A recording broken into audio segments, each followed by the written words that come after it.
Tobacco and nicotine both have a rich heritage, both in the church and in the country. You've probably had some progressive liberal tell you that slaves built this country of America. That's not true. Tobacco built this country. Slaves were used in the process, but tobacco has had a powerful effect on the American ethos, but also as it pertains to the church. There are theologians throughout church history who have used tobacco, and even ministers. I think of Charles Spurgeon. Charles Spurgeon was known for keeping a very rigid schedule, a weekly planner, and even in his weekly written schedule, he would write down on the Lord's Day, on Sunday, smoke a cigar in the afternoon after the morning service to the glory of God. In fact, he was so notorious for smoking cigars on the Lord's Day, immediately after the Sunday morning service, that there was one instance, legend has it, where an elderly woman of his congregation came outside the church building as the service was ending and met the minister, Charles Spurgeon, saw him smoking his usual cigar. He would finish preaching, he would give the benediction, then he would quickly exit the church building so that he could say goodbye and greet and say goodbye to each individual parishioner as they were leaving the service. And so he'd be standing outside smoking a cigar every single Sunday afternoon. This elderly woman, she passes by and sees him smoking his usual cigar and says, "Don't you think that this is a bit excessive?" And what she means, of course, is implying you smoke a cigar every single Sunday, immediately after church. And Charles Spurgeon responded by simply saying, "No." And then she said, "Well, then what would be excessive? I mean, how much more would you have to smoke? Every time I see you, as soon as the service is over, you're smoking a cigar. What would it take in your mind to be excessive?" And he simply responded by saying, "If I was smoking 2 cigars."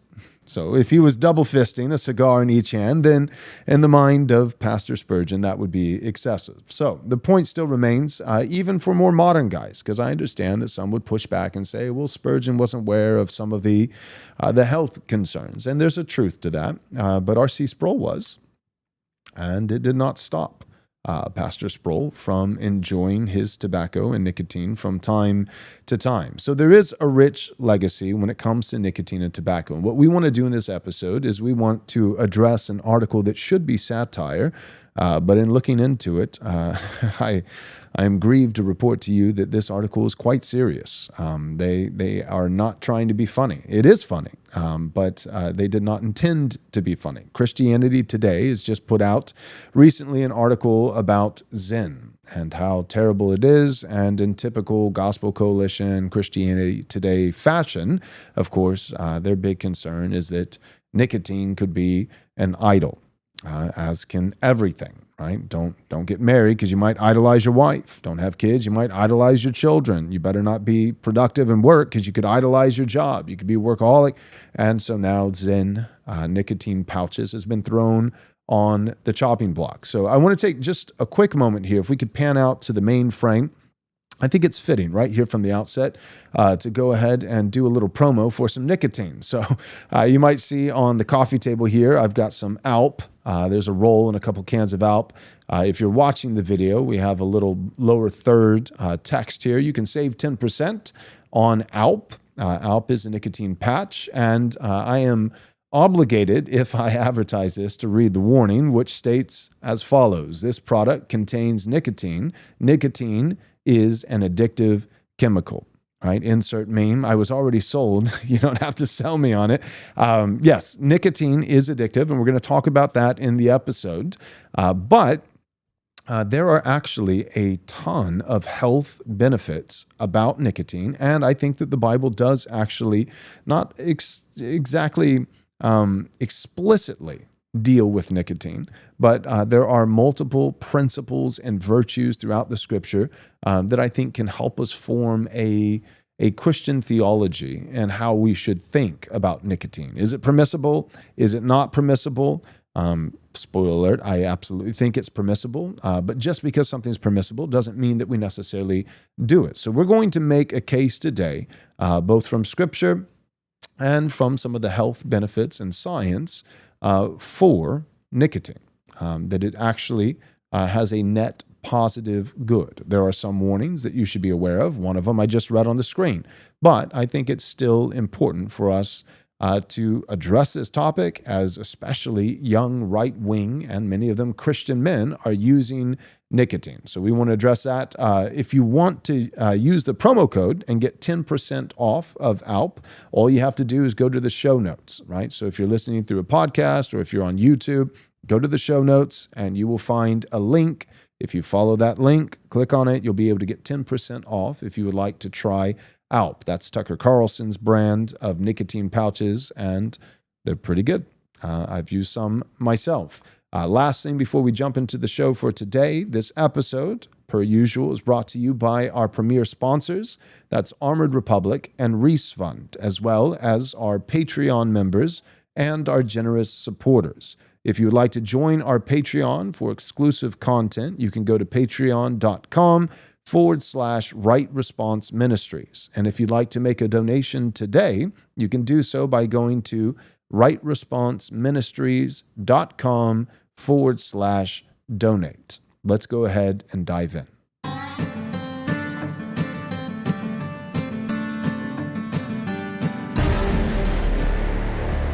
All right.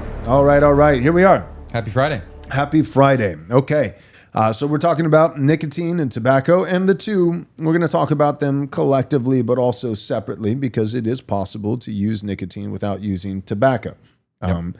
For the longest time, those two were usually kind of two peas in a pod, right? So whether you're chewing tobacco or smoking tobacco, you're getting nicotine from the tobacco leaves. But now, in modern times, it is quite possible to use nicotine without using tobacco. So whatever you might be afraid, whatever concerns you might have with tobacco being cancerous, those can be avoided by using nicotine in isolation, whether it be through pouches or those kinds of things. And in regards to tobacco, yes, there can be cancerous effects, as there are cancerous effects with many things. But in modern times, I think it's important to note, and we'll talk about this in the episode, that a lot of the harmful effects when it comes to modern cigarettes is not the tobacco itself, but actually all the additives and chemicals. Specifically the pesticides. So your crop, if you're growing tobacco leaves, you want to harvest tons and tons and tons of it, the best way to keep any type of rot from growing on it, the best way to keep bugs off it,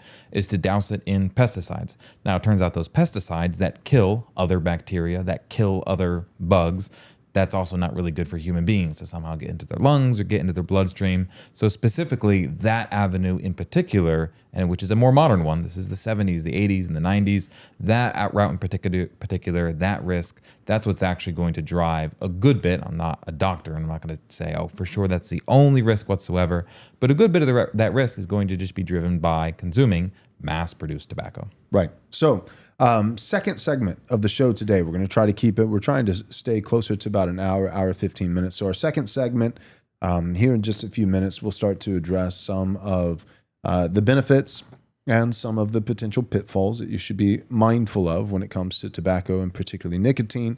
But in this first segment, what has brought us to the topic today is, again, we regret to inform you that Christianity, they posted something. Pretty much anytime they post something, Christianity Today, it's always negative, and this has not broken that trend. This is another slop article that's pretty pathetic, and so we're going to read a few quotes and engage. Wes, you want to read the first quote? Sure. I'll start with it. So we're not going to read the whole article here. You can go just literally search Zin on Christianity Today and you'll be able to find it. We've pulled three kind of longer sections out of this to kind of get a sense of how the author is talking, but also too how he's trying to burden the consciences of the readers. So he says this, he originally had started smoking, I think vaping in high school, and then someone turned him on to Zin as an alternative. So this is Zin, for anyone not familiar. It's literally a pouch that's maybe the size of a fingernail, your thumb, and then you just store in your lip. And then the nicotine from the tobacco, or if there is any tobacco in it at all, that simply gets into your bloodstream and then you experience the effects of nicotine. So this is what he's talking about now. He talks about all the benefits. It's discreet, it's this. And then he says this. And the buzz, of course. Oh, the buzz. Not harsh or overwhelming, but steady and smooth. Zin didn't hit like a cigarette or haze my lungs like a vape. It sharpened me just enough to take the edge off. For a few minutes, I felt more capable. I could do more and think faster and feel better and stress less and sleep less and work longer and push harder. And then suddenly I realized I don't feel anything at all. This tiny white rectangle was no longer a tool, crutch, shield, or coping mechanism. It was a murderer. Even the way it's written, it just drips of effeminacy. Like, I can't believe a man wrote this. yeah. It's hard to believe. You would think a woman wrote that. Yeah. We'll continue on here. This is a little bit longer section. This is where he's kind of applying it to Gen Z men in the church. So he says, it's not just me. There are many Gen Z men in churches right now quietly dependent on nicotine pouches. Zyn keeps them steady, focused, and emotionally level so subtly that their use of it goes unchallenged. This kind of self-medicated serenity is especially tempting for men who are already taught to hide weakness and power through pain. That's good. Zyn presents itself as an emotional sponge, soaking up just enough stress and sadness to keep us composed, driven, and in control. For young men chasing achievement and terrified of vulnerability, it makes it easier to, quote, man up, bury your feelings, and push forward without ever confronting what's underneath. I'm sold. But you're telling me all of these things just get easier with this substance? There's something super nefarious and dangerous that's floating out there in the ether. There's a bunch of young Gen Z men who have found a substance that the Bible doesn't forbid and that does not alter sober-mindedness, and it's causing them not to be emotional feminist. I'm sorry, what's the problem? Like, what? You're telling me this is an issue? It's causing them to be, but you didn't hear the scary part yet. They're actually working harder and being productive and being less emotional. Next, you're going to find out there's this bean that God made. And you take this bean and you grind it. You can grind it up and put it in strain water liquid. through it. Right. It tastes good and it wakes you up in the morning. Yeah, it wakes you up in the morning. It's enjoyable. You find yourself being even more productive. There's a lot, guys. Be safe out there. Yeah, right. Be These safe are out being there. There's sold a in lot gas of stations. there's a lot of dangerous things out there. I actually find that, like, more than the conversation we're having about Zen is like that last quote in particular was pretty revealing, because that's really what it is about, right? As you look at it, it's talking about, men who are taught to hide weakness and power through the pain. Like, that's really what these people who are criticizing this kind of the use of nicotine, for example, but many other things, that's really what they're concerned about. Yeah, it's something that allows men, encourages men to be men, right? And I just find it fascinating that it was honestly, like, I mean, we're being facetious, but in all truthfulness, it does seem like that's kind of the subtle undercurrent. Is like, are we really concerned that all these guys are addicted to something and that they're actually in sin, or that they've actually committed idolatry, like they're worshiping, a white rectangle more than the triune God, or have we noticed a pattern that young men are not going to the Gospel Coalition conferences and they're not subscribing to Christianity Today, and they're trending more masculine, and we know that this might be part of what's causing that. And we're going to get into that in the second segment, but nicotine actually does boost testosterone. So I could see why I could see why this is a dumb analogy, but I have kids, all right. So that I didn't sit and watch this movie by myself, but with a couple of my older kids for fun, we watched Boss Baby. Have you guys ever seen Boss Baby? Yeah, it's a cartoon. It's pretty funny. It's pretty funny. So basically, it's like, all these babies are like corporate, workers, and so they're looking at spreadsheets and talking about business and all this kind of stuff. And it's Baby Corp is what they work for. And it's like, basically the consumption of like how many people worldwide, and particularly in America, love babies. Is there a demand, is there a consumer base for babies? And so their great, arch nemesis is Puppyco.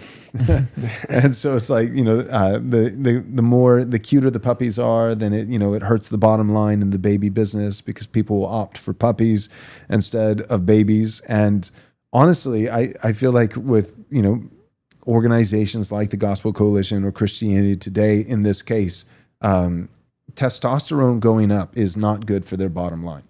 It is not. Like, I mean, birth control being flushed down the toilet in the water. Yeah. I mean, that's good for business if you're Russell Moore, your clothing made with artificial fabrics like polyester. Yes. Like I mean, That's selling tickets right there. Anything that's like I'm surprised they haven't written an article yet that's like, actually you need even more seed oil. I wouldn't be surprised if next week they're like, Shake Shack is idolizing beef tallow, because really the idolization of health. Yeah. But because for them, idolization of health, because seriously, like if a lot of there are spiritual issues. Sin is a real category, but there are actually chemical and food, nutrition, and health issues at play.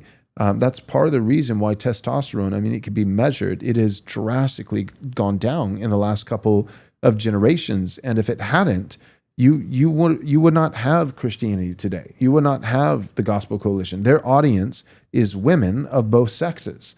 And without having women of both, because here's the problem. It's like, well, they'd still have, the women who are actually biological women. They'd still be a part of their market share. And no, they wouldn't, because if testosterone boosted and men were more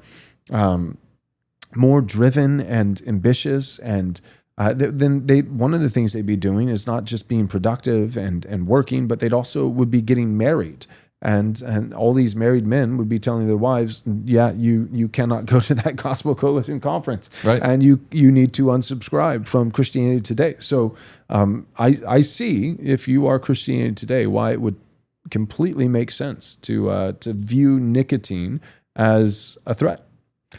This feeds into a point that I think you want to make, Joel, but it's a very insidious kind of pietism that posits that every single good thing, that there's always a risk of overusing it. Like practically alcohol, as an example, the Bible has a good amount of warnings about alcohol, because alcohol, honestly, like it's millions and millions of people have ruined their lives through alcohol addiction. That is not just, we found someone somewhere and can you believe it? He was addicted to alcohol. Right. The number of people that have ruined their lives over a caffeine addiction, now truly over literally just caffeine, not maybe like pre-workout or other substances, is a tiny amount, if practically anybody. But just even comparing the two, very popular substances, very commercialized. One has destroyed millions of lives. The other simply has not. They are not equivalent. Same thing, it would be like marital relations with your spouse.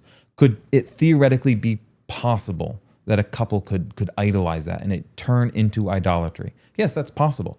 Practically, Joel, in your years of pastoring, have you had dozens, 10, 5 couples coming in and like, we are straight up idolizing the marriage bed? No, it's a good thing that God gave to enjoy. And so when it comes to nicotine, we are talking about an addictive substance. I have counseled several cases where people have neglected the marriage bed. Like the problem of a married couple not having enough sex, right? That problem is prevalent. But the problem of like, I'm sorry, it's been a month since we've been at church. We just can't physically make it, because we can't get out of the bedroom. I've never had that problem. That's never come in. And the point being, there are some things that just don't have, not everything has the risk on the other side of it, the way things like alcohol do. Now, sex certainly has one when outside of marriage, but you come to something like this and it's just, what makes nicotine different than, for example, heroin or caffeine or alcohol? Well, for one, and you can talk about this, Joel, it sharpens the mind. It doesn't dull you. It's not the chemical word or the terminology would be intoxicating. Right. It doesn't have an effect like alcohol where you're out of it. Oh, I can't drive a car if I've had too much. Like weed where it puts you to sleep. Right. The command, exactly. Weed and alcohol, marijuana and alcohol are both downers. They, both of them they suppress the central nervous system. Yes, and they suppress your inhibition. So the things... the part of you and your mind that would keep you from making foolish decisions is suppressed and dulled. I've heard it said like this. Maybe you guys are familiar with this saying. Good times make weed boys. Weed boys make hard times. Hard times create nicotine men. And nicotine men create good times. Have you ever heard that old adage? I've never heard it said that way. But. Right. So I love it. But it's pretty true. Now, for the listener, the actual adage is that, good times create soft men make bad times create hard men, and hard men create good times. But honestly, I think it's pretty fair to say, and even historically looking at our country, you had a time when tobacco was reigning and there was a lot of productivity. And then you have marijuana coming in, and tobacco is bad, bad, bad. And now you kind of got bad times. Yep. So I think there might be something there. In the chat, Nathan, can you scroll up just a little bit? There was someone, Andy, I think. Yeah, right there. Go down. Yeah, there it is. So Andy said the Bible clearly says, it's a bold claim because the Bible actually does not say this, but he said the Bible clearly says to put no unclean thing in the body. Our bodies are temples which God has chosen to dwell in. I'm preaching to myself too. I appreciate the humility right there at the end, preaching to myself. You definitely need to add the humility piece, especially when you say the Bible clearly says something that it does not say. So what the Bible actually says is precisely the opposite. The Bible says it is not what goes into a man's mouth that defiles him, but what comes out of his mouth. Not speaking of his diet, but rather his speech. So it's actually not what goes into a man's mouth, and this is Jesus himself saying this. It's not what goes into his mouth that defiles him, but rather what comes out of a man's mouth, his speech, that defiles him. And then the parenthetical statement right there in the text next to it says, and thus he declared all things clean. This is also similar to what we see in Acts chapter 10 as the Lord is speaking through a vision to Peter right before commissioning him to go to the house of Cornelius, who was a Gentile, to preach to him and his household the gospel. And what Peter sees in this vision is a sheet from heaven being lowered down by its four corners with all kinds of different beasts of the field and animals that were, according to the Jewish custom under the Old Covenant, unlawful for him to eat. And he hears a voice, and it's very clear that this voice is the voice of the Lord, corresponding with this visual vision that he's having that says, take and eat, or kill and eat. And Peter responds and says, surely not, no, for I have never defiled myself or eaten that which is unclean. And it happens over and over again. And then finally, do not call unclean what I, the Lord, hath made clean. So I think what Andy is probably thinking of would be 1 Corinthians 6 would be the closest that the Bible gets to, but it does not clearly say what Andy said. 1 Corinthians 6 does, however, it does say that your body is a temple of the Holy Spirit, whom you have received from God. You are not your own, therefore you were bought with a price. Therefore honor God by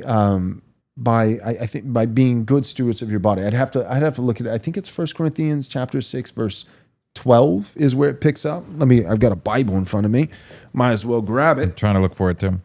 Here we go. We'll find it. 1 Corinthians chapter 6. Well, he says this. I'll follow it up while you find that piece. Yeah, go ahead. Later on in the chapter, and remember, the context of 1 Corinthians 6 is sexual immorality, which is a different category of sin than every other sin.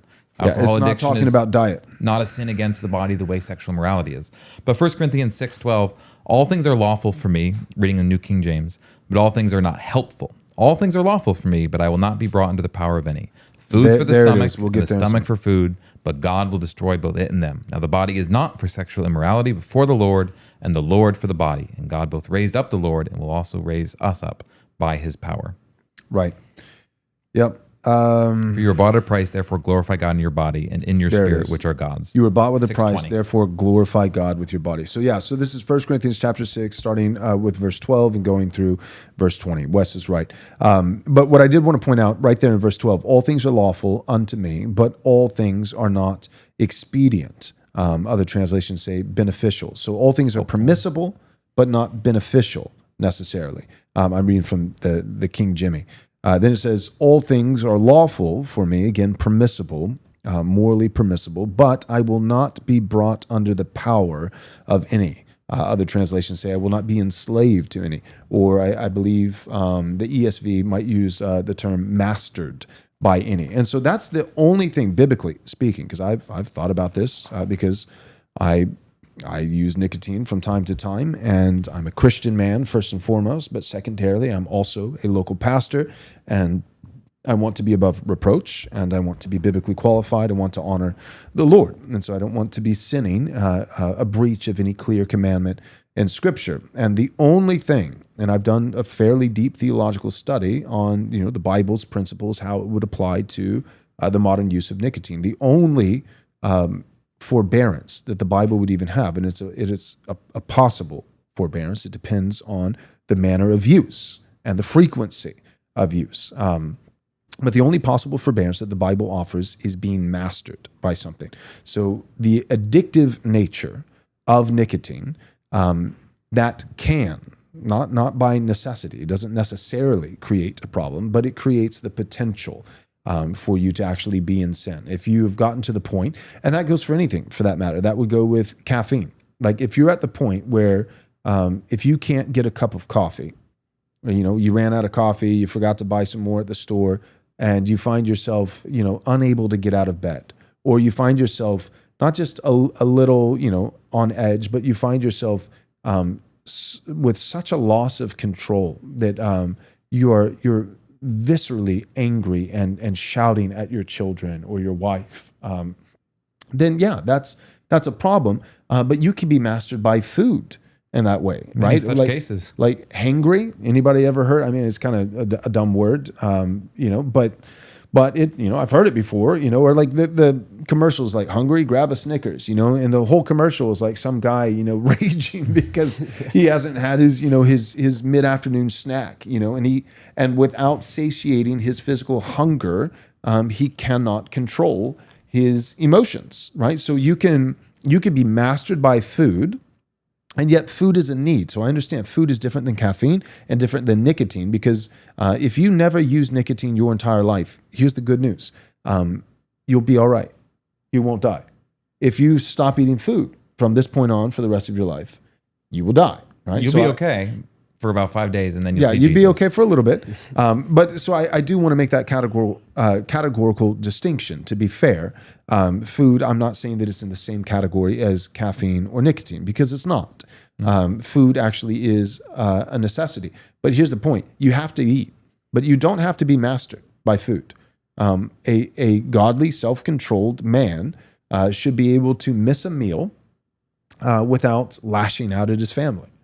Right? You should be able to miss a meal without, that's, and there is a biblical principle of intentionally missing meals, first and foremost, to spend time with the Lord. So fasting and prayer, but also part of that is there's a message that's being conveyed. Part of what we're saying when we fast and pray is we're saying to the Lord, it's not just like, man, the amount of time that it takes me to eat, I've got to miss this meal so that I have 15 extra minutes to pray. Like you could probably find that you could go to bed 15 minutes later, right? You can make up that time. If it was just creating room for prayer, you can make up the time somewhere else. But there's something significant with giving up food, because what you're saying is you're not just creating extra time for the activity of prayer, the discipline of prayer, but you're also conveying something. You're saying that man does not live by bread alone, that ultimately the Lord is my true nourishment, that he is, he's my portion,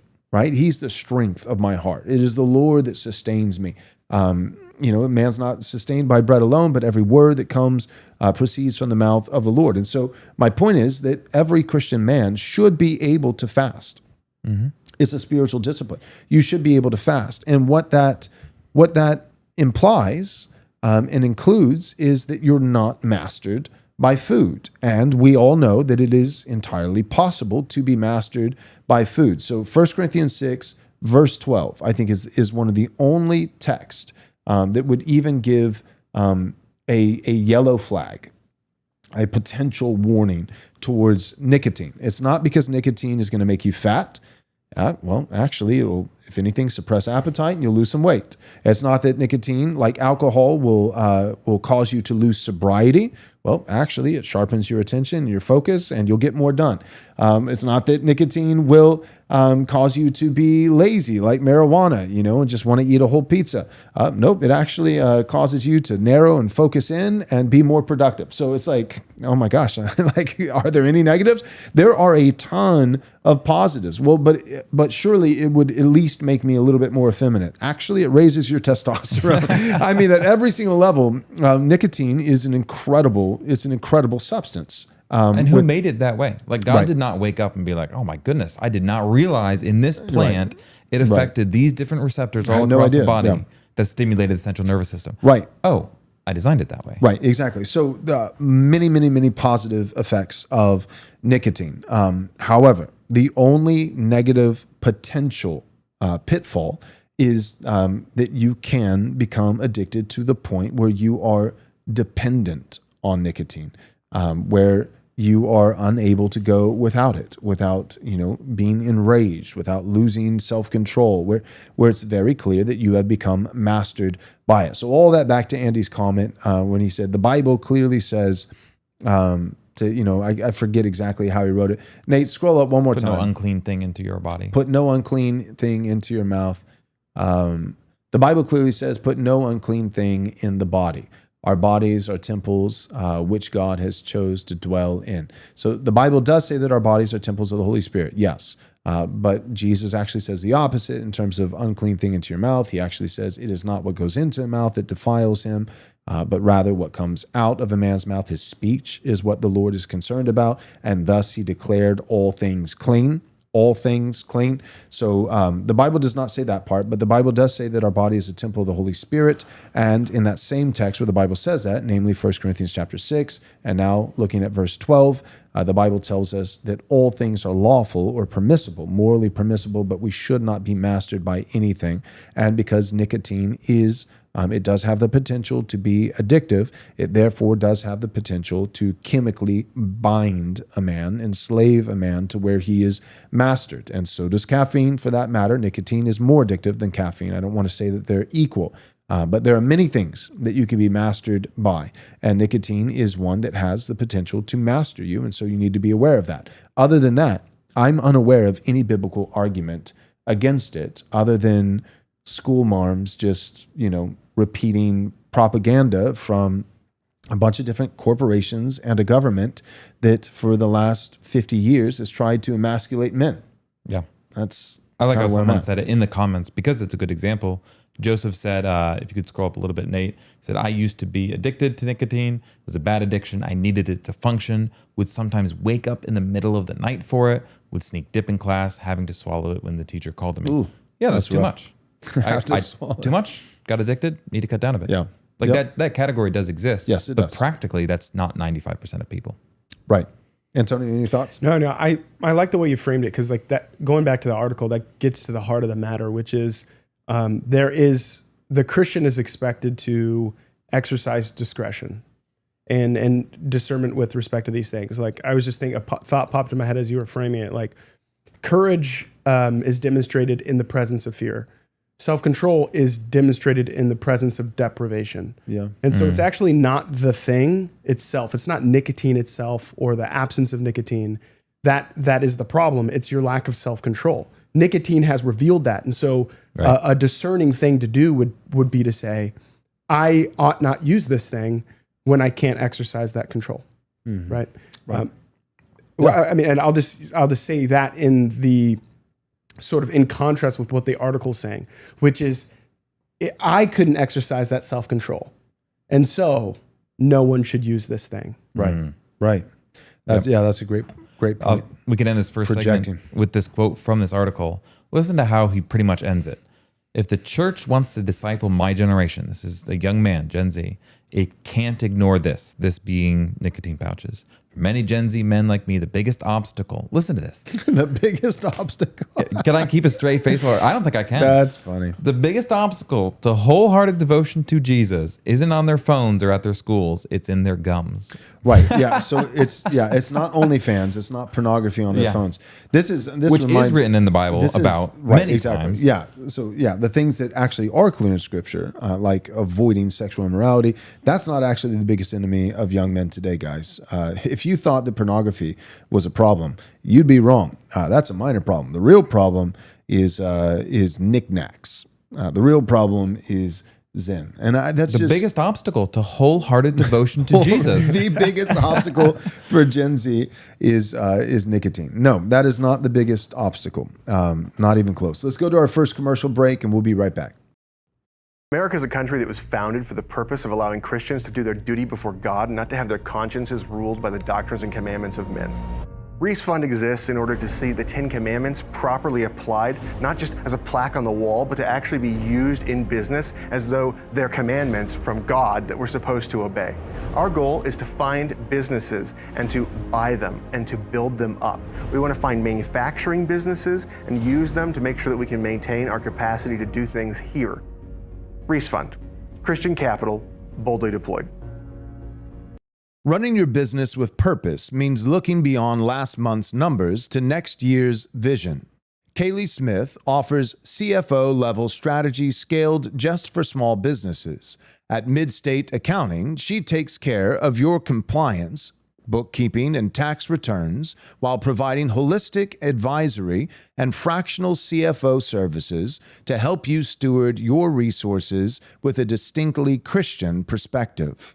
Ready to align your finances with your future? Then call Kaylee Smith at 573-889-7278 for a free, no-obligation consultation. Mention the Right Response podcast to get 10% off your first 3 months. Prefer to explore online? Then you can visit midstateaccounting.net to learn more or schedule a call. Again, that's midstateaccounting.net. With Mid-State Accounting, you'll plan for tomorrow while operating in faith today. So call Kaylee Smith at 573-889-7278. Again, that's 573-889-7278. Heaven's Harvest takes pride in providing you with the best freeze-dried emergency survival food kits on the market. Their kits stand out because they prioritize serving sizes and calories that will sustain you for the long haul. No gimmicks, no fillers, just a diverse array of nutritious options that will pleasantly surprise you. But they're more than just emergency food. They're advocates for sustainable preparedness. Their heirloom seed kits include heirloom, non-GMO, non-hybrid, open-pollinated seeds, ensuring that your garden produces the same quality and variety year after year. Packaged in high-grade mylar foil, their seeds have a 10-year shelf life. So get 10% off your Heaven's Harvest order by using our special discount code RRM at checkout or by clicking the link in the description below. Made in the USA and free shipping on orders above $99 for the US only. All right, real quick, I got to say this. All right, somebody in the comments he's probably nicotine maxing right now because you got to appreciate the drive, the ambition, the persistence, right? Just the sheer diligence. He is in the comments. His name is Paul Baker, and we appreciate you, Paul. Thanks for piping in. Kind of like the persistent, old widow, just 10 times knocking at the unrighteous the judge is finally door. Like, yeah, I'll do it. Yeah, so I mean, every few comments, he's right in there. Now, here's the unfortunate thing, and this is why I'm going to hand it over to Wes in just a moment, as soon as I make my joke. But I can't pronounce the word that he's even using. So pyrazines? Pyrazines, nailed it first try. So he keeps saying pyrazines are the addictive element, but not nicotine itself. But I'm pretty sure that nicotine itself is addictive. And again, we're not saying, therefore, don't do it. We're just saying, proceed with caution. But I'm pretty sure nicotine itself, in and of itself, is addictive. And the reason why I know is because Wes is absolutely addicted. All right, go ahead. Wait a minute. To you, Wes. Yep. So pyrazines, he's completely correct. These are additives to cigarettes and typically cigars. It's an organic compound. It has some additives, some flavor that it helps with, especially when you're burning it. And so he's kind of making the argument that the nicotine in and of itself, people could take it or leave it, but it's really this kind of flavor additive in there that really is getting people hooked on it. The reason at least in what I know of nicotine, that really doesn't hold up. You have a lot of studies with rats where they'll add nicotine to water, for example. Pure nicotine. You're not adding pyrazine into that. Rats will self-administer to the point of absurdity. They will get addicted to it. Just water with nicotine. You also, in pouches, those also don't have the pyrazines added either. So a pure pouch like Alp that isn't a tobacco leaf ground up like dip or something like that, that's also not going to have pyrazines. And there are many individuals, like the individual in this article, who have said, I use pouches 24/7 and I am addicted. And all that's to say is nicotine has a positive effect. It makes you sharper, it makes you focused, it suppresses appetite. Like it's Boost testosterone. It's normal. It's expected that people would continue to use something that Real makes quick, them feel good. I got an important question. Where can I get this nicotine water from? I saw the other Asking day for a friend. yeah, nicotine water. Nicotine water. Where can I get some of that nicotine water? Yep. No. So I don't see any scientific basis that the only addicting thing about nicotine is these pyrazine additives that they've added to it. They are certainly there in cigarettes and cigars. He's not completely off base, but they're just not in every form. And people and rats and animals, they all still get addicted to it. I want to bring some of the science in because we've talked about the testosterone piece. And we've even talked about, this is really interesting about it. The list keeps growing. Anti-parasitic and antiviral. A lot of studies would seem to suggest that nicotine and tobacco leaves, and nicotine obviously being most of the active ingredient in tobacco, has a very positive effect as far as warding off. Ticks is one example. Birds, very interestingly, in the city, they'll sometimes line their nests. And then when they've gone and studied those nests, when they've lined them with cigarette butts, they'll go and they'll look at them and they'll say, yeah, there's actually less activity of the typical worms, parasites, C. elegans that find their ways into birds' nests. And so we see in nature, a lot of animals, they kind of recognize like, hey, whether it's leftover from humans, whether it's tobacco just on its own, this has an antiviral property that helps protect me. But let's go to the scientific literature. And this is kind of crazy. I will say there have been times, I have 5 children. 1 in glory, 6, but 5, with us. And there have been times the entire Webben household is just down for the count with sickness, all 5 kids and mom. And I am, by the grace of God, I'm able to serve everybody. I'm taking care of mom, I'm taking care of the kids. And this has happened a few times. And my wife would be like, how are you not sick? And I'll look her in the eyes and I'll say, nicotine. You have not missed a day of recording. Never. In a year and a half? Never. I've never missed a Sunday. Nope. Never. And I almost never get sick either. It's like, I know that's that's a case study too. But that's that prosperity gospel preaching. No, it's nicotine. Yep. Check out this study. So this was very interesting. During COVID, which was a respiratory illness of the lungs, spread virally. This is a study from 2024. A huge study in South Korea. I think it was 12,000 individuals. The relative risks, so this is comparing 2 groups and their relative risk relative to each other.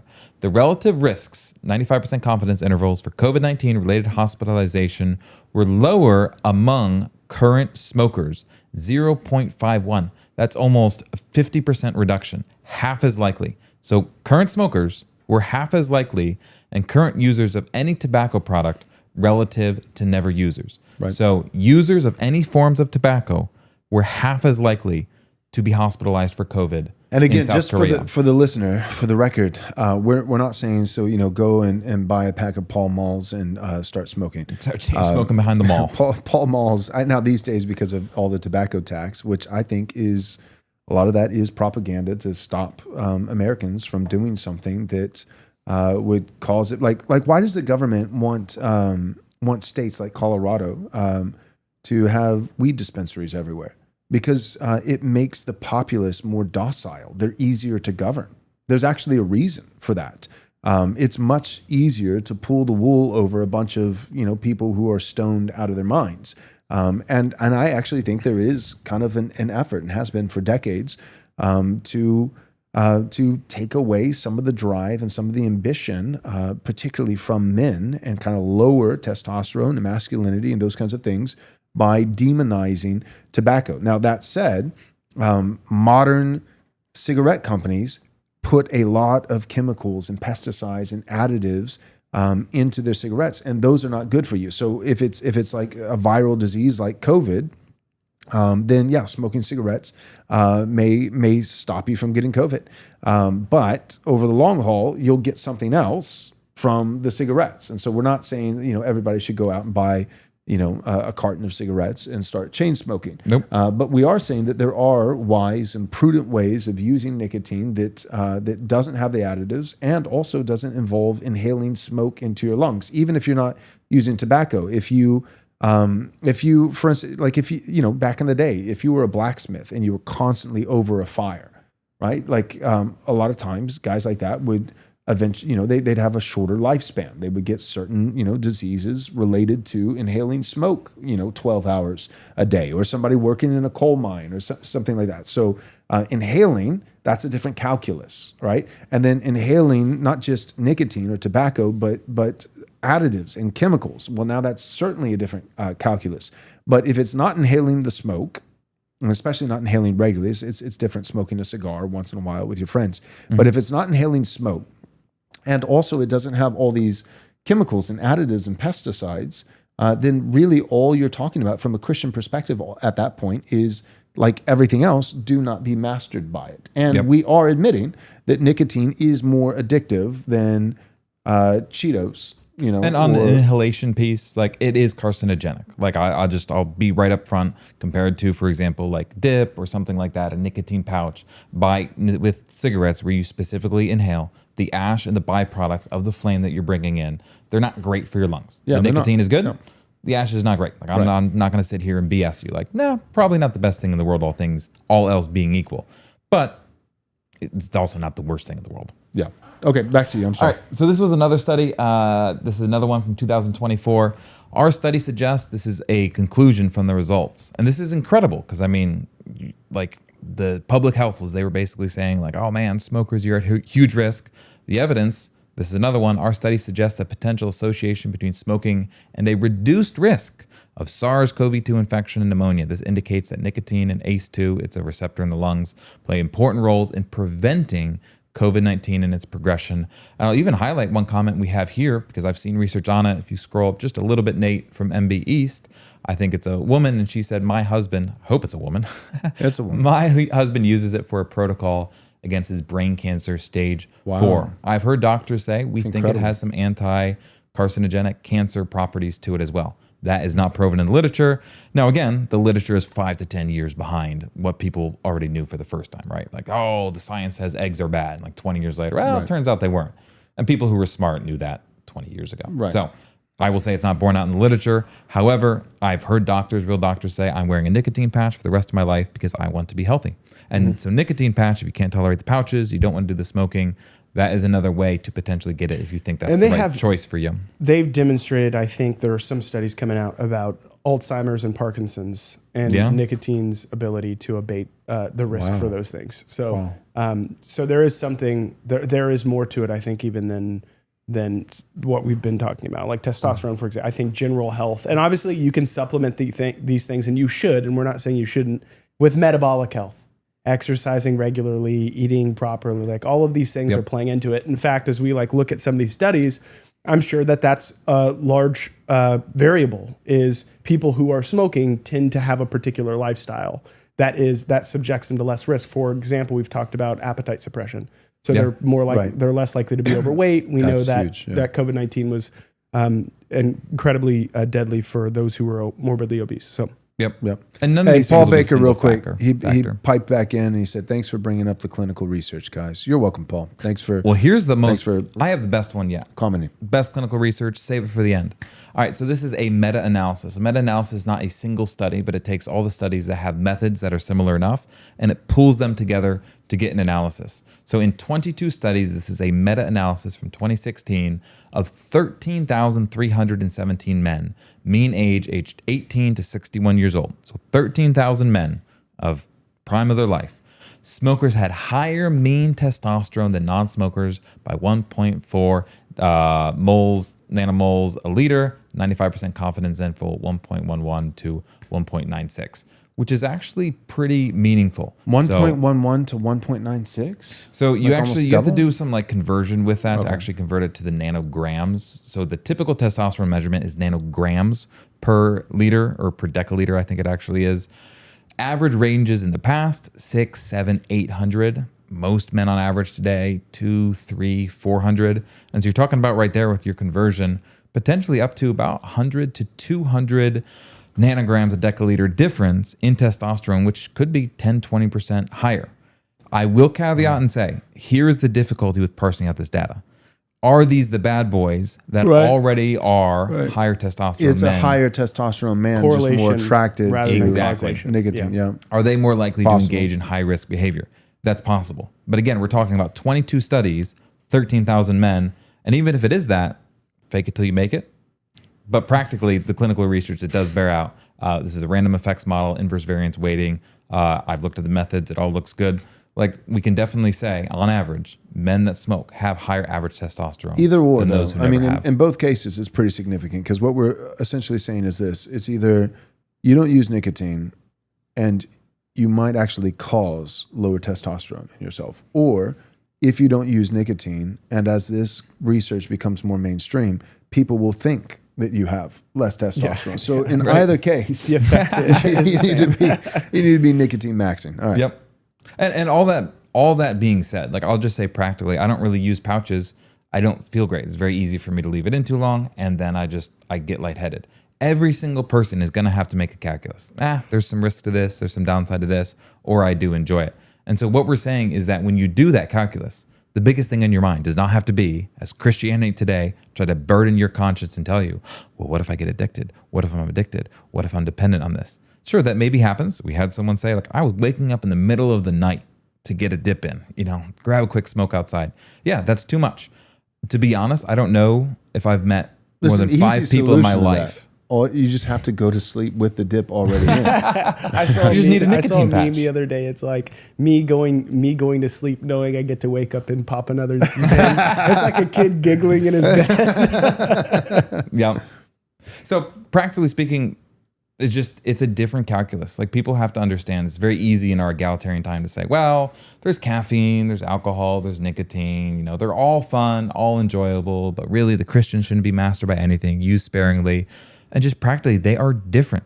Caffeine doesn't have these effects. Alcohol has way more downsides. You just can't take that away. Every single one, we've been reading Proverbs in family worship, and man, does Solomon over and over stress, not individual, hard, rigid, fast rules, but wisdom and understanding. Right. This works for me. This doesn't. He would much rather his son, as he's instructing him, much rather him be wise, be instructed, be contemplative. He'd much rather that than sit there in Proverbs and say, I'm going to lay down a list to you of all the streets in Jerusalem that you shouldn't go on because a wicked woman could be there. Right. He always prefers to defer to, here's the wisdom you should principle. inculcate. Yep. Exactly. Real quick, Nathan, go ahead and pull up the lower third one more time. I want to promo again, and I also want to give a little future direction for the listener. So right now, we are advertising on this episode Alp, and basically this is how it works.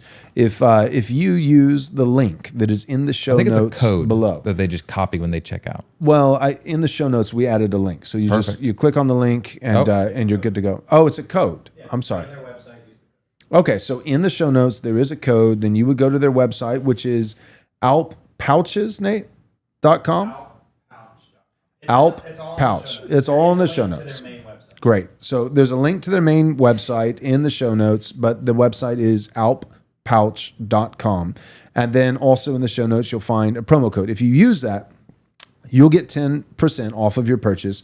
And also Right Response Ministries will get 10% as well. So you're helping us out. You're helping yourself out. There's no reason not to do it. You save 10%. We get an additional 10%. That said, I do agree with Christianity Today, at least on one issue. They made it about Zen, and I thought of the meme where it's like, you don't do Zen because you're a part of Christianity Today and friends with Russell Moore. I don't do Zen because it's a liberal left-leaning company that gives to Act Blue and supports a bunch of terrible things like abortion. So nobody actually should be using Zen. I just want to make that abundantly clear. Tucker Carlson, Alp is his pouch of choice. It's what he promotes on his show, and he was a Zen aficionado. I mean, the guy was Zen maxing. Delivery trucks pulling in, the other one's pulling out all the time. I mean, you still see him like on this show, like as he's podcasting, he'll be popping them in. But he stopped doing Zen when he found out that Zen is just a terrible progressive liberal company that supports all these terrible progressive liberal values. And so don't do Zen. Alp is much better. That said, I will mention, not trying to disparage Tucker Carlson or Alp, the one thing that I don't like about Alp is that it is made in India. So it is not an American-made product, and we want to be America first. I'm aware of a few, but there's one major name that is continuing to kind of rise, to the cream of the crop. I've used it. It's a great product. It's called Knickknacks. Okay, so Knickknacks are American made. It seems as though the company, from the little bit of research I've done, I don't know if they're expressly Christian, but they definitely seem like they are politically and culturally right wing.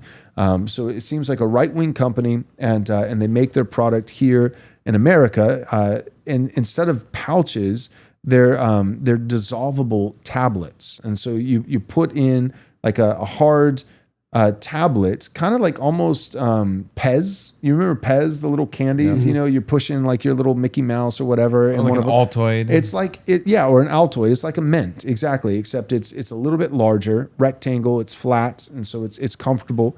And it just dissolves in your mouth. So there's not even, a pouch to spit out when you're done. And it lasts probably 20 minutes before it dissolves. But they Tucker Carlson is right wing.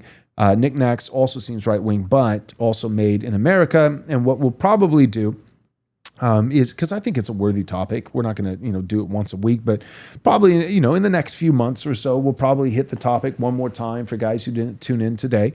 What is a Christian, view towards the consumption of nicotine and the wise, prudent use of nicotine. So we'll probably do this topic again in the future, and hopefully by then, one of the things that we'll try to iron out is an affiliate deal with Knickknacks. So we'll be able to offer a promo code for Knickknacks. So Knickknacks, because here's the only thing. So they're American made, they're right wing, but they are a little pricey. They cost like a little bit more. Alp is significantly cheaper. So like Zen, for instance, is 15 pouches inside of a can. And it's maybe $7, depending what state you live in and what the taxes are. If you go to, the corner store, Alp is closer to $6 a can. So it's like $1 cheaper. And then today, again, you can get 10% further off, get it close to $5 a can, and it's 20 pouches instead of 15. So when you factor in, the amount of pouches, you got a 33% increase in the number of pouches and $1 off plus 10% if you use our promo code today, which is in the show notes. You're looking at like 2/3 the price and 1/3 more of the pouches. So again, Christianity Today and Joel Webbin, boom, we are united. Do not use Zen. Yeah. We are united for very different reasons, but united nonetheless. Yeah. Right. Just practically, if you're listening to this, you're like, I want to start it. Where do I start? I want to try and use it. You can always add more, but once you have nicotine in your system, if you start feeling sick, it's impossible to take it out. It just has to get out of your system. So I would say start low. If you're a bigger dude, if you're 220 pounds, you're probably going to be able to tolerate more than someone who's starting at 170. I would recommend everyone. I think Alp starts at 3 milligrams. 3 milligrams is a great place to start. Don't start with 9 milligrams. Nope. Don't lock in 3 of them and just be like, I'm taking off. You will take off, sir, to the bathroom to throw up. So start low. You can also pop it out, throw it in for 10 minutes. See if you're feeling a buzz, take it out. Just start small, and that's going to be your best way to not overdo it and actually get the benefit. So say like, I'm going to sit down and write at 2 p.m. 1:30, I'm going to pop one of these in. I'm going to leave it in for 10 minutes. I'm going to see how I feel with writing. And a lot of people, some of them respond differently. Some of them take it and they're like, I love it. Some take it, they didn't feel great. Some take it and feel nothing. And that's in terms of not being mastered by anything, like, here's your sign, right? Like if you're starting today, you've never used nicotine once in your life, and you start with 3 milligrams, 1 pouch, right? So you're at 3 milligrams. And by the end of the month, you find yourself, buying the 9 milligrams and doing an upper and a lower, So you're like, I graduated from 3 to 18 in 30 days. Then, okay, like, it may be time to take a week off, But even there, some people just have a high genetic tolerance. You're 250 pounds, high genetic tolerance. That would be addicting for someone else that has lower tolerance. But you're going to have to search your conscience and say, Lord, I'm not idolizing this. I'm using it to be productive. It's a good thing. That's the one. I'll turn it to you, but that's the one last. It came to me about 10 minutes ago in the conversation. So I'm glad you mentioned it. The only other scriptural potential forbearance. So we said not being mastered by anything and the addictive nature. And so being on check with that and having some accountability. Which again, you could be mastered by food. You could be mastered by sleep. You could you could be mastered by a lot of things. So that doesn't, take it, off the table entirely. It just means you need prudence and wisdom and self-control. The only other scriptural potential forbearance that I could think of is Romans chapter 14, where it says anything not done in faith, where anything that does not proceed from faith is sin. So there actually are things that categorically in the objective theological sense are not objectively immoral.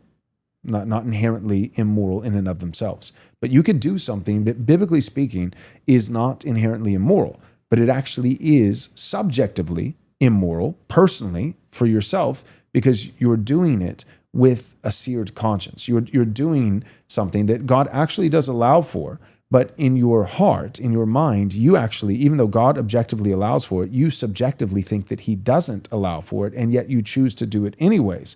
So according to your personal conscience, you are breaching the law of God. Now, it turns out in the final analysis that there actually wasn't a law of God against said thing. And so you actually were not doing something that was inherently immoral, but it was still immoral for you at a personal, subjective level, because you, with a mind that said that it was immoral, were willing to do something that you thought was immoral nonetheless. And so that's what right. Romans chapter 14 is getting into. Anything, because it's talking about meat sacrificed to idols, that it's actually permissible. But for some, it's not, because if they think that it's wrong, then they shouldn't sin against their conscience. And then it's also talking about alcohol.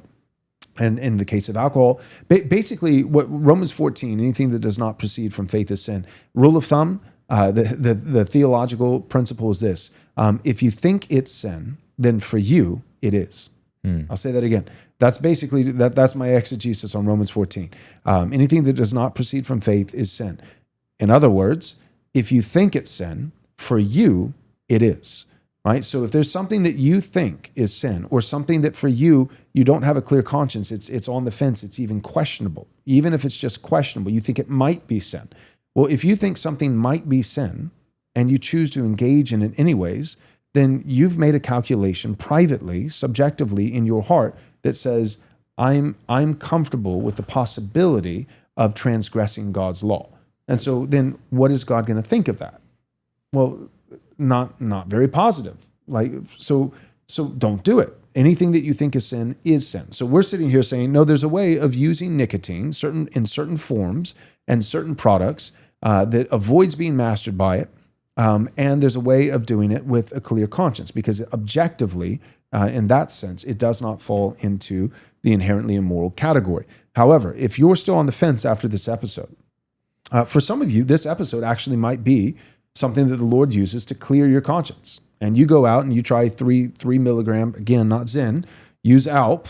Promo code is in the description, the link and promo code in the description, get 10% off. But you might go out and buy your first can of Alp and 3 milligrams and try it, because this episode actually cleared your conscience. So you actually thought it was a sin 15 minutes ago in the live stream, but you've been persuaded over the course of this last quarter of an hour. And you're like, you know what?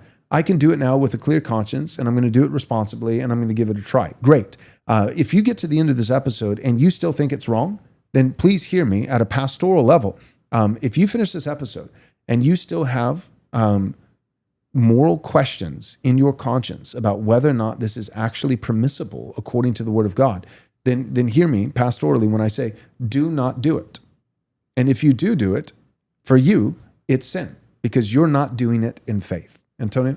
Yeah, I was just going to say, quickly, for those who maybe they're trying for the first time, or they're planning to, or they've been doing it for a little while, practically try to create associations with nicotine that are productive. Yeah. So, that means sort of, 2 reasons not to take it at night. One, it will tarnish your sleep. And that's demonstrated. It's not good to take nicotine when you're trying to fall asleep. It will prevent that. Even after you've fallen asleep, you won't, achieve the same depth.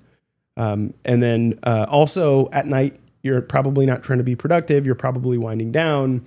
So just be smart about the times that you're using it. When you wake up in the morning, wake up naturally. Try to do those things, and then when you're starting work, then you can use nicotine to sort of lock in, right, or focus up. But those are just real practical tools. Yeah, that's helpful. Yep.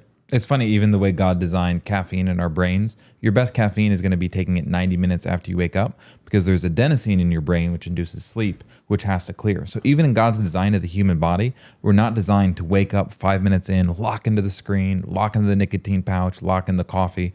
The best waking up is going to be to do it naturally. And then about 90 minutes in, you started your day, you have a cup of coffee, you pop in a Zyn, whatever it would be, pop in a nicotine pouch. That's when it's actually going to be most effective. So even in God's design, he's not designed us to hammer substances like alcohol disrupts your sleep. He did not design us to hammer substances into the late night, then wake up and go back to it. Use it in moderation, use it wisely, and don't become dependent on it. Right. Yep. So 3 clear takeaways from today's episode. Number 1, join us and being diligent to make fun of Christianity today. All right. Number 2, if you use nicotine, do not purchase Zyn. Because it's a bad product that supports bad things. And then number 3, if you're making fun of Christianity today, if you're not using Zyn and you're using a different company and your conscience is clear before the Lord to do so, then nicotine max for the glory of God. Let's go to our last commercial break, and then we're going to come back. We're going to deal with questions in the chat. So you guys go ahead and queue them up. We're going to start with super chats first. We always prioritize those. For those of you guys who've already sent some in, thank you. We appreciate it. It helps support this ministry. For everybody else, get in a super chat, or if you don't have the funds to do so, we understand. Just make sure that it's clear that it's an actual question. And if we have time, we don't always have time, but if we have time to get through all the super chats first, then we'll deal with some of the other questions that people send our way. Here's our last commercial break for the day. Hello, brothers in Christ. Let me ask you something real. Are you truly protecting and providing for your wife and children, not just in this life, but the one to come? Here's a reality check. Only 45% of adults in America have life insurance, and of those, nearly 2/3 are underinsured. That's not good stewardship. And as Christian husbands and fathers, we're called to do better. But what if you could protect your family's future and wisely grow your wealth right now? That's where private family banking comes in. It's a proven strategy that allows you to leverage your existing cash flow, build tax-free legacy wealth, and give your family lasting security, all while aligning with your biblical call to provide and protect. This is what it looks like to turn post-mill talk into post-mill action. Tap the link in the show notes to book your free discovery call and take your next step toward financial discipleship and multi-generational impact.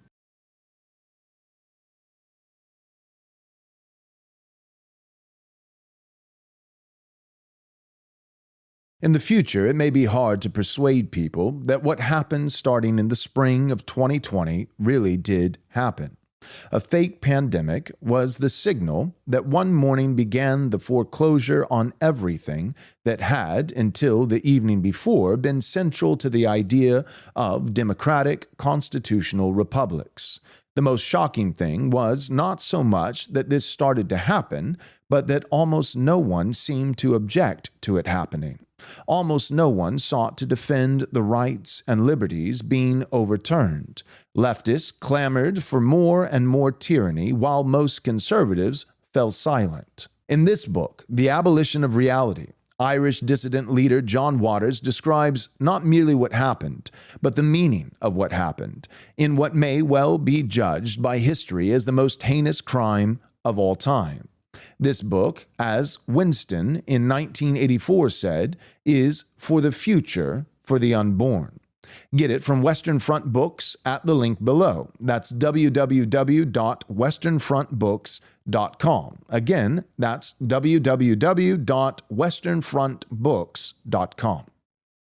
Sending your son to a competitive school often places a significant additional burden on the family. While these schools promised high academic rigor, character development, and preparation for top-tier universities, much of the workload ultimately falls on the parents. The combination of early dismissals, as early as 2:30 p.m., heavy homework demands, and sports commitments can create an overwhelming and stressful experience for both students and their families. At St. John's, our philosophy is different. We prioritize structure, balance, and efficiency to ensure students thrive academically, physically, and spiritually. Here's how we do it.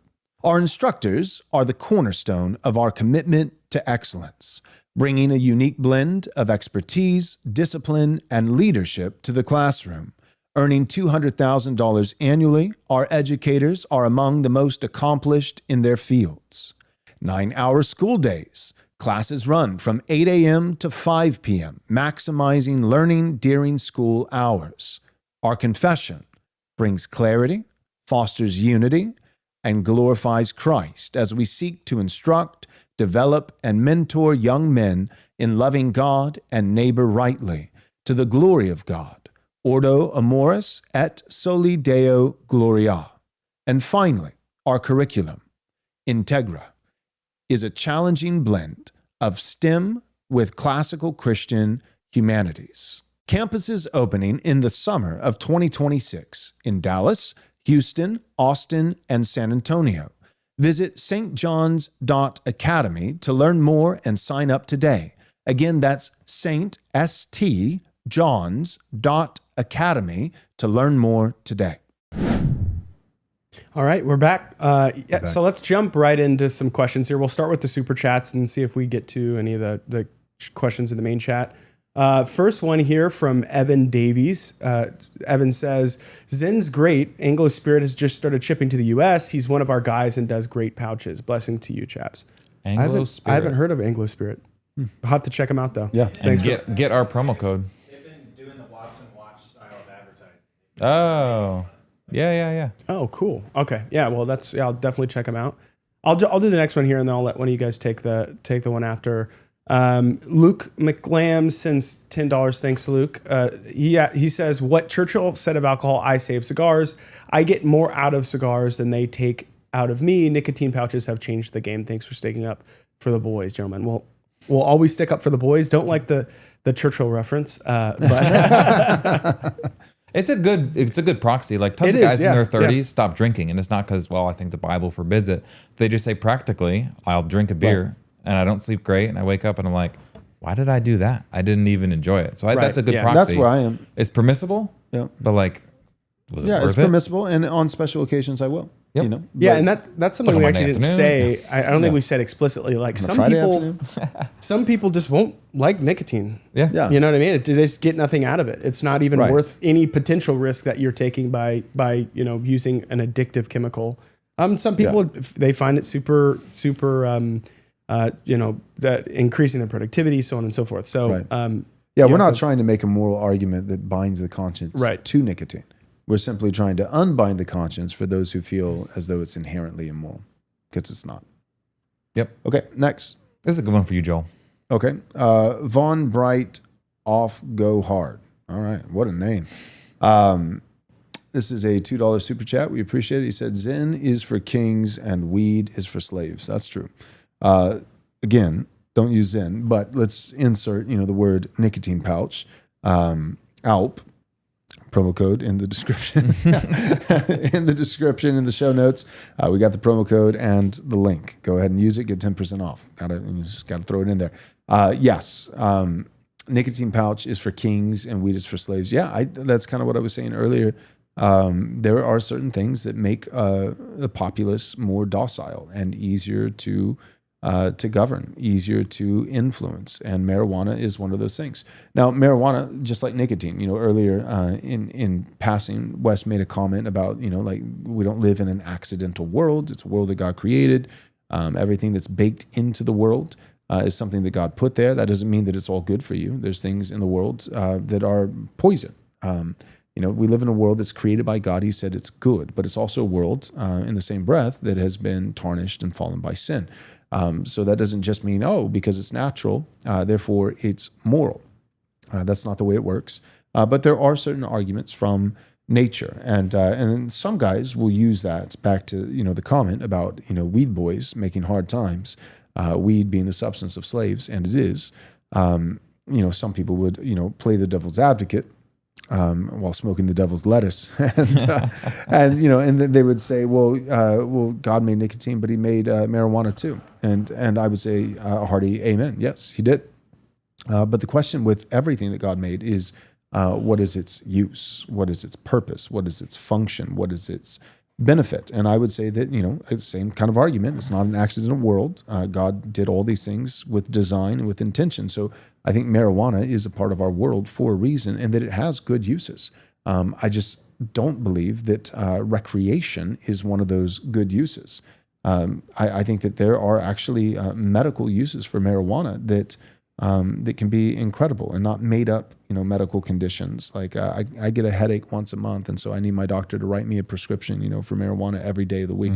So not abusing it and being deceitful and lying, but there are certain medical conditions where marijuana is a blessing from the Lord that eases pain without some of the side effects of nausea, or being as nearly as addictive as Vicodin or or something like that. So praise God for so that the person who would make that kind of counter argument and say, well, you're saying you're dogging on weed, but speaking highly of nicotine.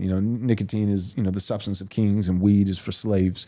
Yes, I stand by that argument. I think that's absolutely true. And that person, if they were pushing back, playing the devil's advocate, and said, "But both were made by God," I would simply say C point A, which is both were made by God. That's certainly true. But made by God for what purpose? To what end? Marijuana does actually have I believe, a God-ordained, designed purpose, but I don't think it's Monday afternoon chilling with the boys. I don't think the purpose is daily use. I don't think the purpose is recreation. I think the purpose is more of a medical use and medical properties, especially when it comes to dulling pain without some of the severe side effects. Whereas nicotine does not dull your ambition, and increase your appetite to where now you're going to eat a whole pizza by yourself. Nicotine is literally the opposite. It ups your testosterone, it suppresses your appetite, causes you to lose weight, causes you to focus more, not less. Nicotine has positive, more daily use or regular use function than marijuana. Yep. And then $5, nobody special. Jesus drank wine. Amen. Yep, he did. There just wasn't refrigeration to prevent fermentation from happening. So some will argue, well, it just didn't have alcohol, 1 or 2%. Like my brother in Christ, did you see fridges there to prevent the byproduct of yeast, which then breaks down to alcohol? Because I don't see any.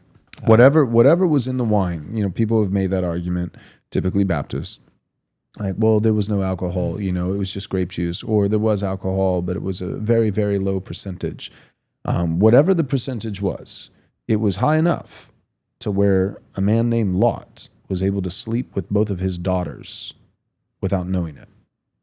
So, I mean, people were getting drunk in the Old Testament. That was not Miller Lite. It was not Miller Lite. Yeah. Miller Lite might actually hydrate you. You might, if you need to sober up, you can get a Miller Lite. All right, what's the next? So there's some scientific questions that I'll hit. Yamcha's corpse, they left 2 comments. For the record, this individual, they said they are a tobacco user, probably relatively infrequently, but they give a decent critique here. So they said, I'm assuming it's going to be a he. He said, I wouldn't make a biblical argument against nicotine. So you say the Bible doesn't necessarily forbid it, but you are pretty ignorant of the long-term effects. Stimulant that hammers your adrenal glands every time, spiking adrenaline and cortisol. And then you can scroll down, Nate. And then he followed up just a little bit later. Stimulants like nicotine pouches raise your cortisol, which is your stress hormone. Long-term, that will take out your adrenal glands and your testosterone will, he says take, but I think what he means is tank. This is a big topic in the literature, the question of adrenal fatigue. So your adrenals, this is what secretes epinephrine and norepinephrine, which it gets you amped up. It gets you for maybe a car accident. You almost get in a car accident. You find yourself shaking afterwards. That's adrenaline that your body released to go ahead and prepare yourself for fight or for flight. And so the point would be if you stimulate your adrenals through the use of a stimulant like nicotine again and again every single day, long term, they would become fatigued. You can imagine if you skydived daily, that little ordinary things like a birthday party, you'd be like, well, where's the pleasure? Where's the excitement? Where's the joy? I just simply don't think the scale of the stimulation, unless we're talking like a pack a day, at which point we would say, hey, that's unhealthy because of the carcinogens as well. Unless you're reaching really high doses, you're not stimulating your adrenals to the point that you're going to destroy them. And then he says, well, it releases cortisol.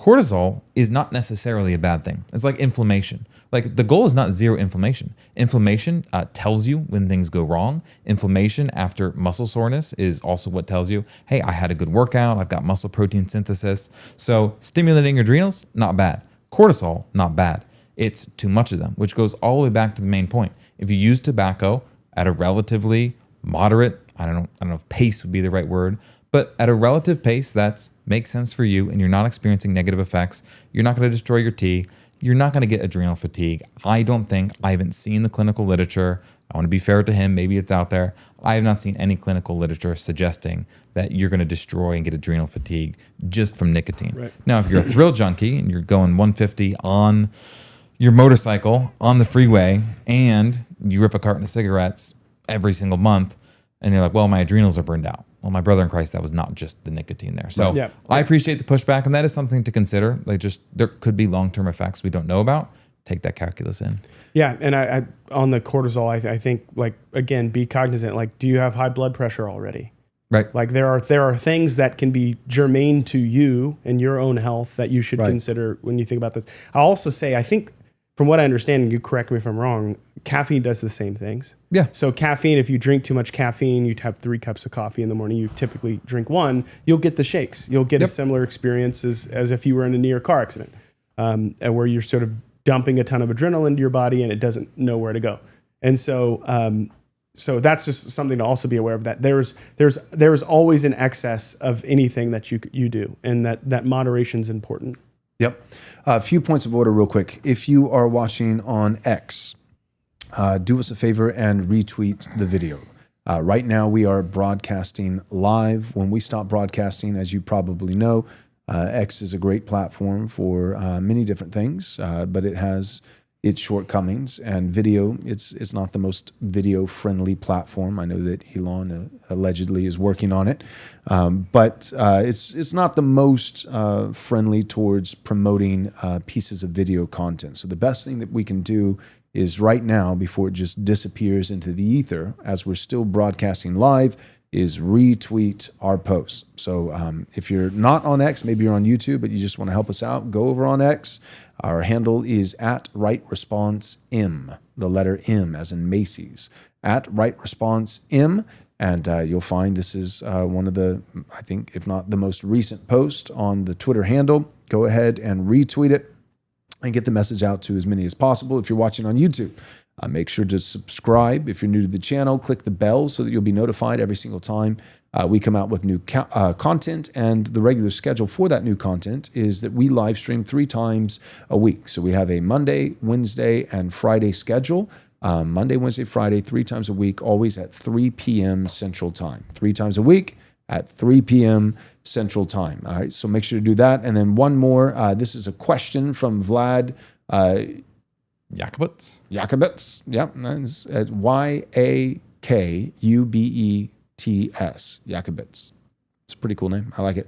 Vlad, he says this question: what are the best flavors of Alps or knickknacks? Answer: Beets, Bears, Battlestar Galactica. No. Answer: Refreshing Chill. I don't know if here. Let's see. There it is. You can't read it. All right, Alp. Go to Alp. And Refreshing Chill, I think, is the best flavor. Do you guys have a flavor of choice? I like the fruit. I don't know exactly. Is it tropical fruit? Tropical fruit. That's a pretty good one. Yeah. Yeah.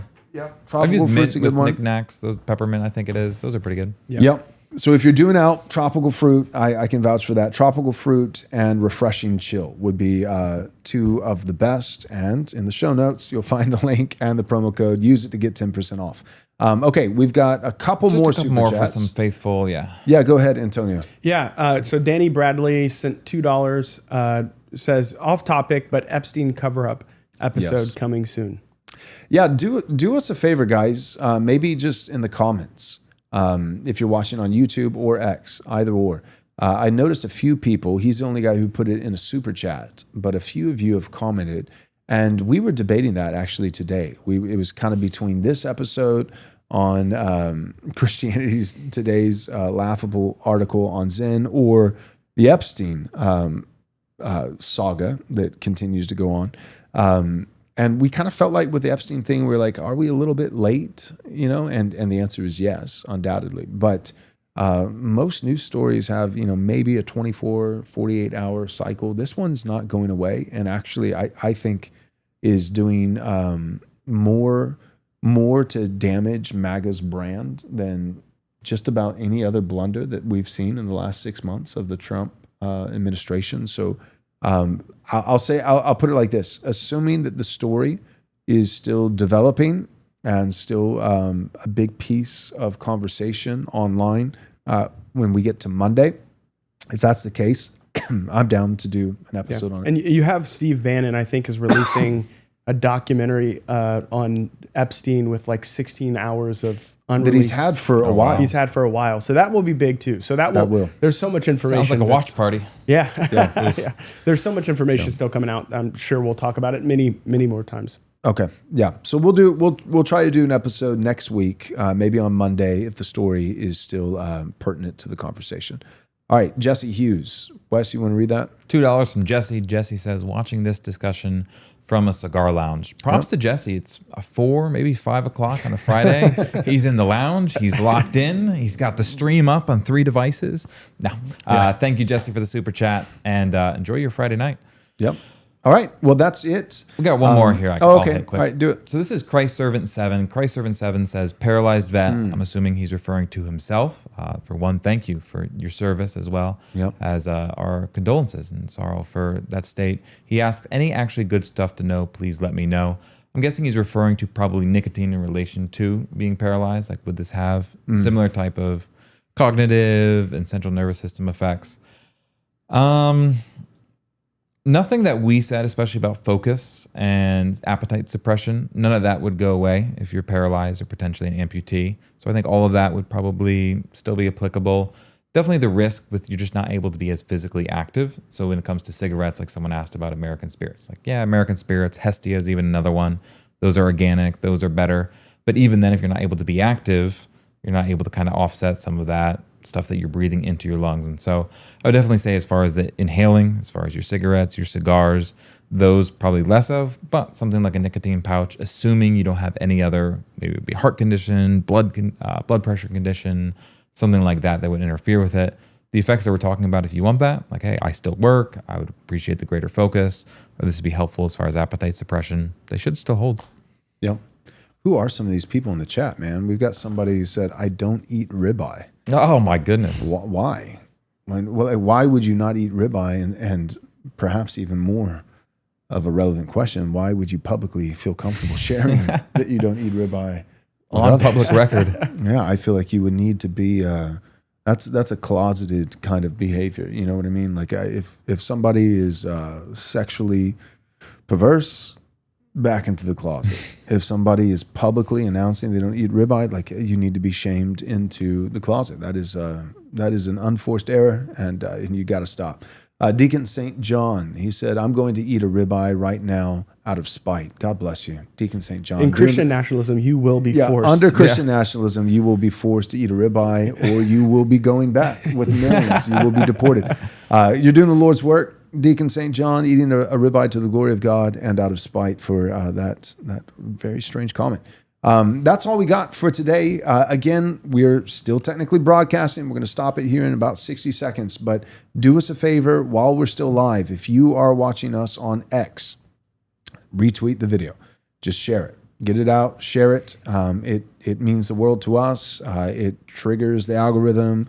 Helps it to not disappear so quickly and gives it exponential reach.